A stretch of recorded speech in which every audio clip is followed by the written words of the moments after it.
He began by cleaning up his hut and the area around it, which had become a mess over the years. The villagers noticed this change but were wary.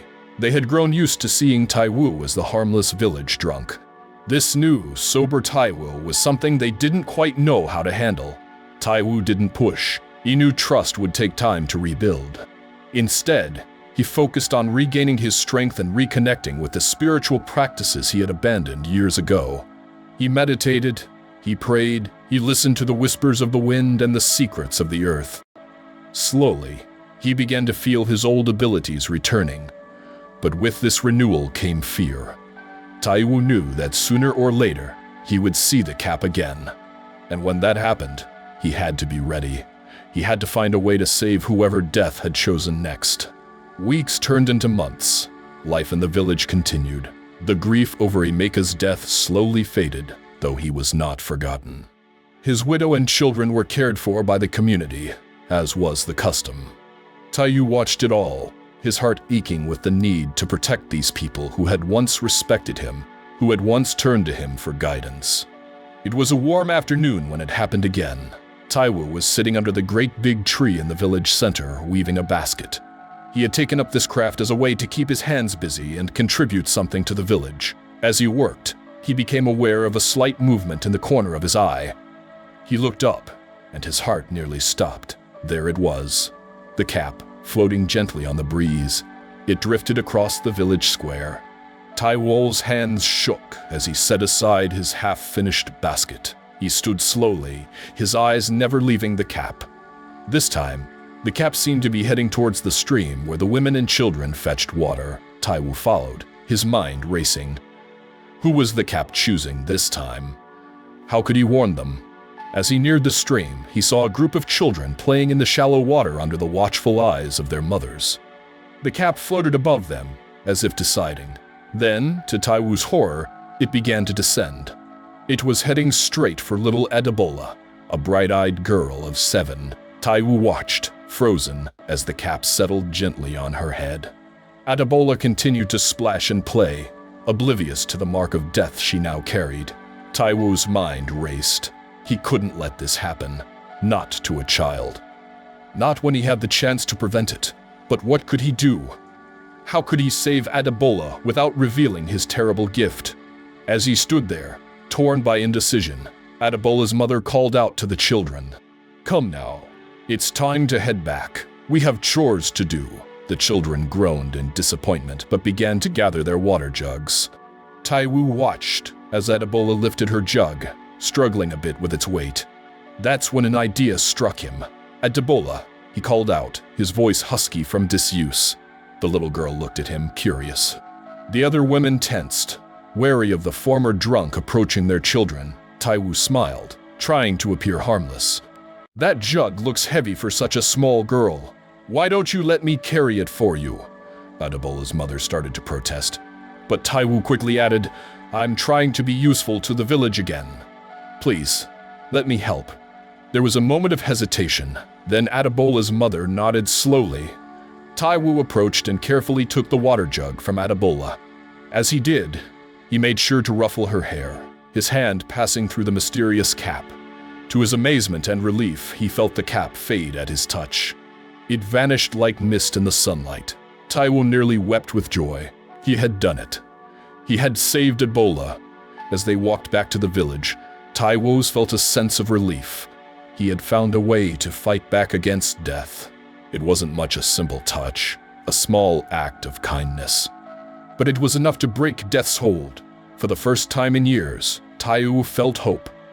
He didn't fully understand his gift or how it worked, but he knew now that he wasn't helpless. He could make a difference. He could save lives. But as they neared the village, a sobering thought occurred to him. The cap would return.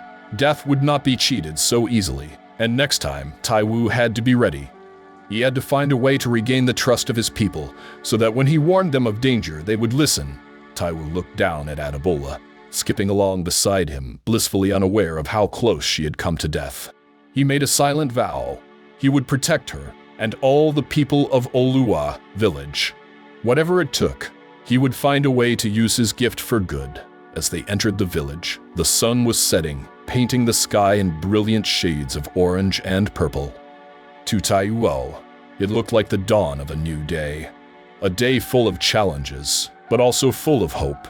He had been given a second chance, and he was determined not to waste it. The days that followed Taiwo's encounter with Adebola marked the beginning of a slow but steady change in his life and his relationship with the village. Word spread quickly about how he had helped Adebola with her water jug. It was a small act, but to a community that had grown used to seeing Taiwo as nothing more than a drunk, it was significant. Taiwo built on this small act of kindness. Each day, he found ways to make himself useful around the village. He helped the elders with their chores, assisted in the communal farm, and even began to teach some of the younger children how to weave baskets. Slowly, the wary looks he received began to soften. People started to greet him when he passed. Some even stopped to chat. But Taiwo knew that regaining the village's trust would take more than just manual labor. He had to find a way to reconnect with his spiritual gifts, to become once again the wise counselor he had once been. This was not just for the sake of his reputation, but because he knew that his ability to see the cap of death was tied to his spiritual abilities. So in the quiet hours of the night, Taiwo practiced the old ways. He meditated under the stars, listening to the whispers of the ancestors. He studied the patterns of cowrie shells thrown onto the dusty ground, relearning how to interpret their messages. He walked in the forest, getting himself familiar once again with the herbs and plants that held both healing and harm. As Taiwo's spiritual strength grew, so did his ability to sense the cap. He found that he could often feel its presence before he saw it, a cold touch at the back of his neck that warned him death was near. This early warning gave him more time to act, to find ways to intervene and prevent tragedy. There was the time he felt the cap's presence near the village well. Acting on instinct, he insisted on cleaning the well that day and found a dead rat that would have contaminated the water supply. Another time, he sensed the cap near the village storehouse and discovered weevils that could have destroyed their food stores if left unchecked. Each time he prevented a potential tragedy, Taiwo's standing in the village improved. People began to whisper that perhaps the old Taiwo, the wise diviner, was returning. Some even began to seek him out for advice again, tentatively at first, then with growing confidence, but with this renewed respect came challenges. Taiwo struggled with how much to reveal about his ability to see the cap. He knew that if he spoke openly about it, he risked being seen as crazy once again. But keeping it entirely secret felt dishonest and made it harder for him to act when he needed to. Taiwo began to speak in general terms about his visions and feelings, warning of danger without mentioning the cap specifically. Most people attributed this to his rediscovered spiritual gifts, and Taiwo did nothing to discourage this belief. As the seasons changed and his prophecies continued to prove true, Taiwo found himself once again a respected member of the village. He was invited to sit in on council meetings, his opinion sought on important decisions. Children who had once been warned to stay away from him now flocked to hear his stories and learn from his wisdom. But even as Taiwo rejoiced in his redemption, he remained ever vigilant. The cap of death was a constant presence, an unpredictable force that could appear at any moment. And Taiwo knew that his greatest challenges still lay ahead. One cool evening, as Taiwo sat outside his hut watching the sunset, he felt a familiar chill run down his spine. The cap was coming, but this time it felt different, stronger, more purposeful. Taiwo stood, his heart racing as he looked around the darkening sky. There it was, the cap, but not just one. 3 caps floating above the village. Taiwo's blood ran cold. In all his years of seeing the cap, he had never seen more than one at a time. What could this mean? As he watched, the caps began to move, each heading in a different direction. One towards the chief's compound, one towards the village square, and one, to Taiwo's horror, straight towards his own hut. Taiwo stood rooted to the spot, his mind beating. How could he save 3 people at once? How could he be in 3 places at the same time? And why was one of the caps coming for him? As the caps descended, Taiwo made a decision. He had spent too long hiding his gift, too long acting in the shadows. It was time for the truth to come out, whatever the consequences might be. Taking a deep breath, Taiwo lifted his voice in a shout that echoed through the village. Danger comes. Death approaches. Everyone to the village square, now! As lights began to come on in people's huts and confused voices rose in question, Taiwo prepared himself for what was to come. He didn't know if the village would believe him. He didn't know if he could save everyone, but he knew he had to try. The greatest test of his gift was about to begin. Taiwo's shout echoed through the village, cutting through the peaceful evening like a knife. For a moment, there was silence. Then, gradually, the sounds of confusion and alarm began to rise. Doors opened, voices called out questions, and slowly, people began to emerge from their huts. Taiwo didn't wait. He set off towards the village square at a run, his eyes stuck between the 3 caps still floating in the air. As he ran, he continued to shout, urging everyone to gather in the square. By the time he reached the center of the village, a crowd had begun to form. Taiwo saw confusion and fear on the faces of his neighbors. Children clung to their parents' legs, and the elders spoke amongst themselves, casting wary glances at Taiwo. Baba Adebayo, the village chief, pushed his way through the crowd. His face was serious, but Taiwo could see the concern in his eyes. "Taiwo," he said, his voice carrying over the murmurs of the crowd. "What is the meaning of this? Why have you called us all here?" Taiwo took a deep breath. This was the moment of truth. He looked around at the faces of his people, people he had known all his life, people he had let down, people he was now trying to save. He knew that what he was about to say would change everything. "My people," he began, his voice shaking slightly. "I know that for many years you have seen me as nothing but a drunk, a man who threw away his gift and his responsibility to this village, and you were right to think so. I lost my way. I hid from my gift because I was afraid of what it showed me." The crowd was silent now, all eyes fixed on Taiwo. He could see disbelief on some faces, curiosity on others. He pressed on, "But my gift never left me. Even when I tried to drown it in palm wine, it remained. And now, it shows me that we are in great danger." Murmurs rose from the crowd.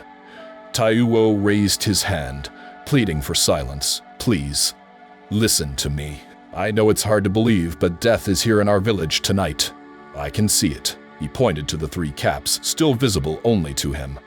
"There are 3 caps of death floating above us right now. One was heading for your compound, Baba Adebayo. One for this square. And one was coming for me." The murmurs grew louder. Taiwo could hear disbelief and fear in equal measure. Baba Adebayo raised his hands, calling for quiet. "Taiwo," he said, "these are serious claims. How can we believe what you say? How do we know this isn't just another drunken fancy?" Taiwo nodded. He had expected this question. "I have no palm wine in me tonight, Baba. I haven't touched a drop in months, but more than that, think back. Remember the day I warned about Ameka? Remember how I've been able to predict danger these past months? It was because of this gift, because I can see death when it approaches." He looked around the crowd, meeting the eyes of those he had helped. "I cleaned the well the day before a dead animal would have poisoned it. I checked the storehouse just before weevils would have destroyed our stores. These weren't coincidences. I saw the cap of death, and I acted to prevent tragedy." A thoughtful silence fell over the crowd. Taiwo could see people turning to their neighbors, whispering, remembering. But he knew he didn't have time for them to deliberate. The caps were still there, still a threat. "I know it's hard to believe," he said urgently, "but please, we must act now. We need to do something."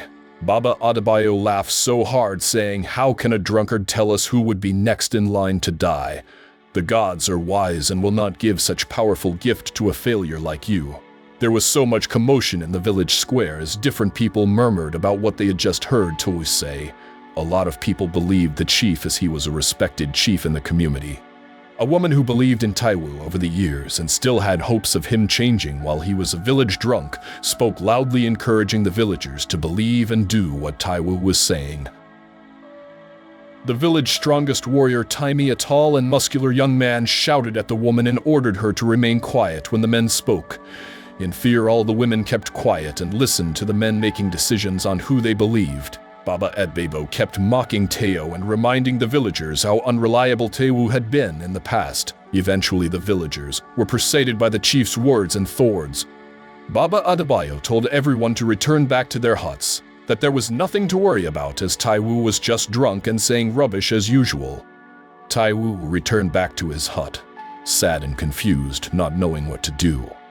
He decided to leave everything and wait for whatever was going to happen. 2 weeks had passed, and the village elders were having their usual meeting under the big tree when Baba Adebayo started coughing uncontrollably and was gasping for air. He fell to the ground, and one of the elders confirmed he was no longer breathing. Just as the elders were confused and didn't know what to think, there were a group of people running to the elders' meeting carrying a woman called Mama Bisai. She was the woman with the most famous food buka in the village everyone loved to visit. One elder asked what happened, and a man from the crowd crying said she was in her buka cooking and suddenly fell to the ground and died. More people came upon hearing the news. The elders were confused, and someone said in the crowd, "We must go to meet Taiwo. He was right all along, because this mysterious deaths in the once happy village is now a cause for alarm." Another person said, "Maybe he can help us talk to the gods and beg them." Then people started running to his house. When they got there, they met his wife outside braiding her hair, and they asked where her husband was. She replied saying he was sleeping, and yet to come out she dashed inside to the bedroom to wake him up. But there was no response at all. Taiwo had died in his sleep. Cries from his wife and the villagers got so loud. "Who will help us now? The gods must have cursed our land," they said, crying uncontrollably. They regretted their actions and wished they had listened to Taiwo that night, and just maybe this tragedy would have been over. Oluwa village continued to live in fear, and a lot of people moved out of the village saying the land was cursed. The once happy village was no more, until now the mysterious cap of death, which could only be seen by Taiwo, is still a mystery unknown to everyone. Thanks for watching. Please subscribe to this channel and hit the notification button for more entertaining stories. Share this video and keep the conversations coming. Please like, comment, and share your opinions on the comments section. Keep enjoying our stories with your friends and families. We love you.